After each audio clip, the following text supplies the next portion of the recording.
Bonjour, dans ce tutoriel, nous allons voir comment créer un formulaire interactif avec Acrobat Reader et OpenOffice. Donc nous allons utiliser ces deux logiciels, Acrobat Reader DC et OpenOffice 4, que vous pouvez obtenir très facilement sur Internet puisqu'ils sont en téléchargement gratuit. Donc la première étape sera d'utiliser un fichier traitement de texte d'OpenOffice et on va créer un fichier 1.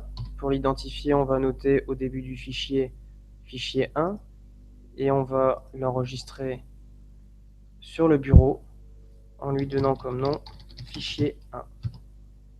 Ensuite, je crée un fichier 2, je note fichier 2 sur la page et je l'enregistre sous le nom fichier 2 sur le bureau. Donc j'ai bien sur mon bureau un fichier 1, un fichier 2.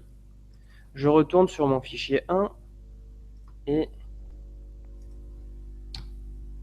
je vais créer une deuxième page et je vais noter au début de la page numéro 2, page 2.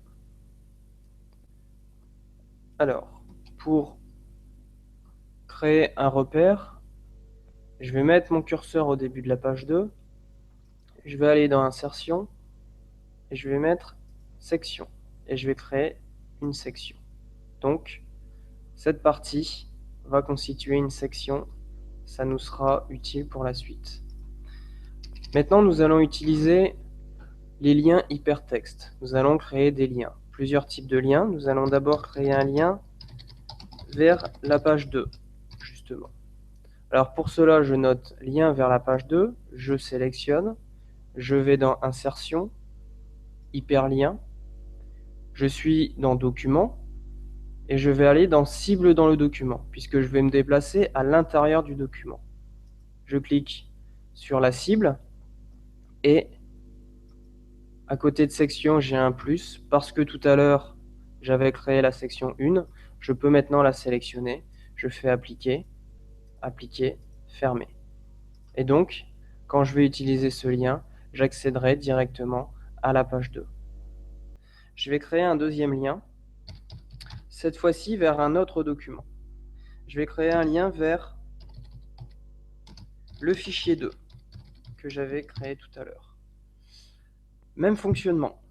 Je sélectionne ce que j'ai écrit, je vais dans Insertion, Hyperlien, et cette fois-ci, je ne vais pas dans Cible dans le document, mais dans Document, puisqu'il s'agit d'un autre document. Je vais chercher mon fichier 2 qui est sur le bureau, je le sélectionne, Appliquer, Fermer. Et donc, j'ai un lien vers le fichier 2. Maintenant, je vais faire un troisième type de lien, un lien vers une page Internet. Par exemple, Google. Toujours le même fonctionnement, je sélectionne, Insertion, Hyperlien, et cette fois-ci, donc, ce ne sera pas document, mais Internet tout en haut. La cible, ce sera donc google.fr.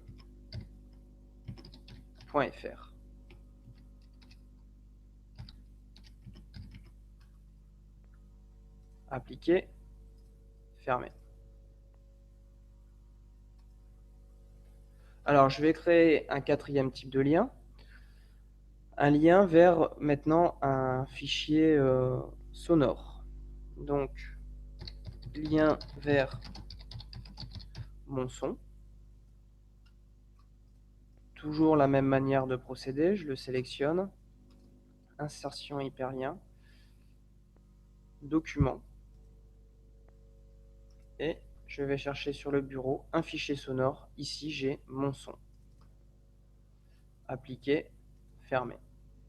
Et pour finir, un cinquième type de lien qui sera vers un fichier vidéo, lien vers mon film.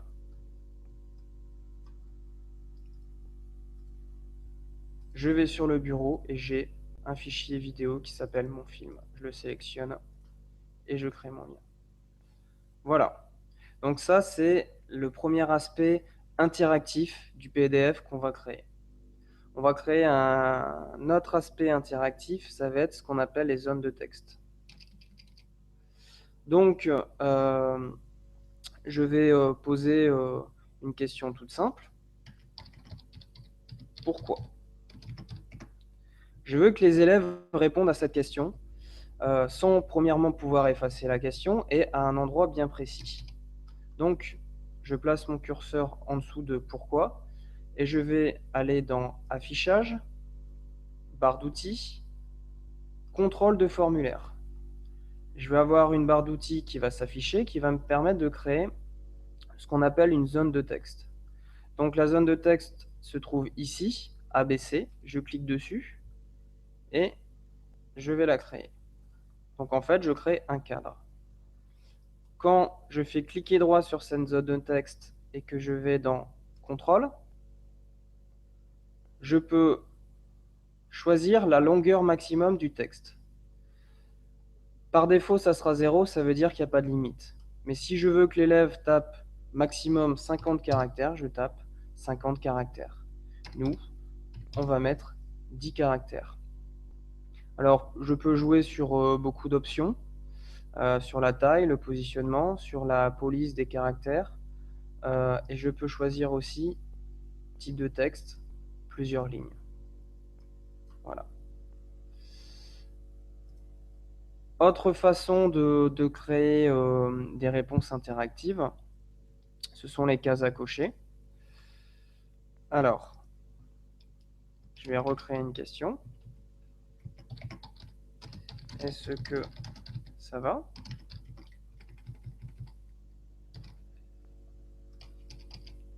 Trois types de réponses possibles.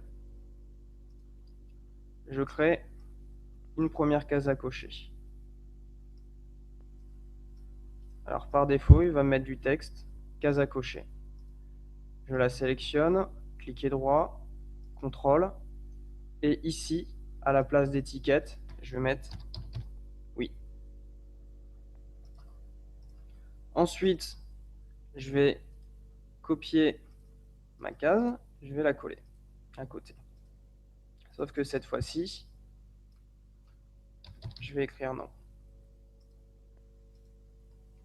Je fais la même manipulation et j'écris peut-être. Voilà. Donc,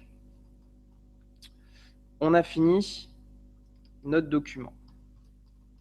Maintenant, on va le transformer en PDF et on va vérifier que tous les liens fonctionnent. Donc, pour le transformer en PDF, nous allons dans Fichier, Exporter comme PDF. Alors, normalement, vous n'avez rien à changer. Il faut juste vérifier que l'onglet Liens, dans l'onglet Liens, les éléments soient bien cochés, notamment les éléments convertir les références de documents en cible PDF, exporter les repères de texte. Tout ce qu'on a créé, quand c'est coché, ça va les conserver, tout simplement. Donc, mais normalement, ça sera coché par défaut. Donc, on fait exporter et on le met sur le bureau.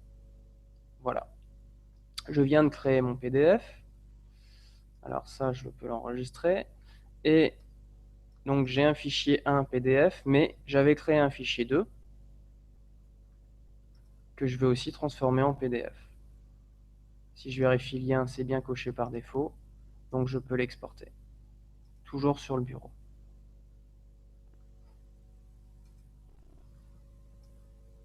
Alors, maintenant, nos fichiers OpenOffice, on peut les laisser de côté, on peut les conserver par précaution, mais le fichier final, c'est bien le fichier PDF.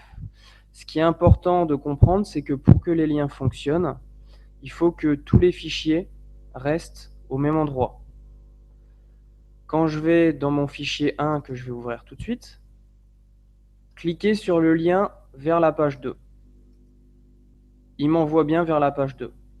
Là, il n'y a pas de souci, la page 2, elle ne peut pas bouger.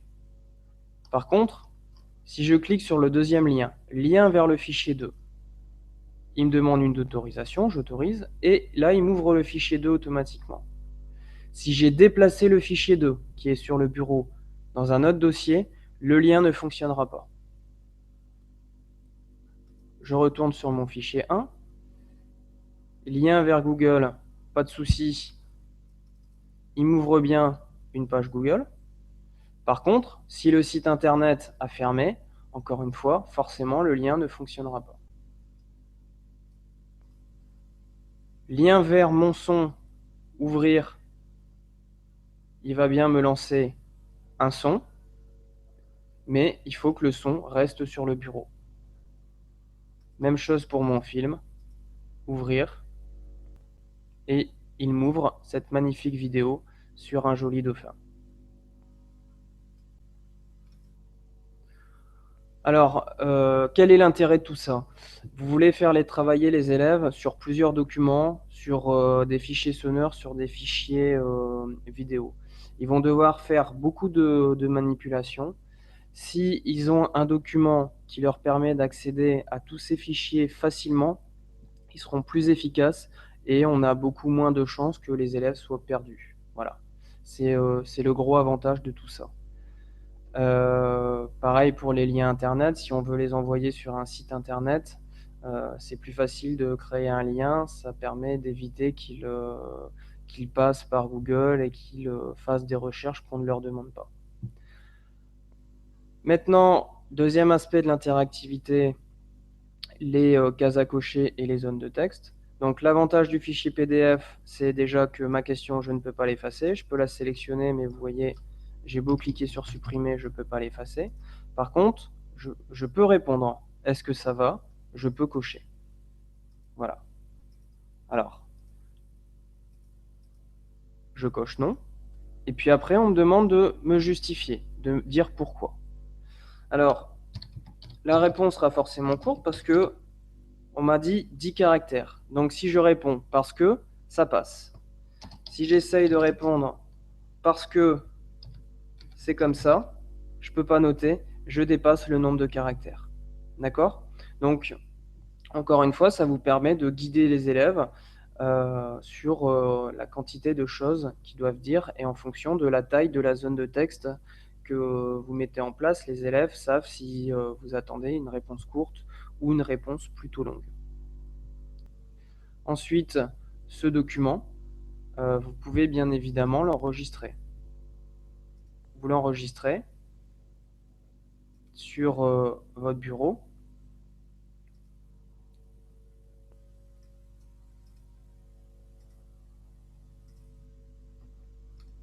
Et donc, mon fichier 1, si je l'ouvre, aura conservé mes réponses. Donc à la fin de l'heure, les élèves peuvent vous rendre un fichier complété.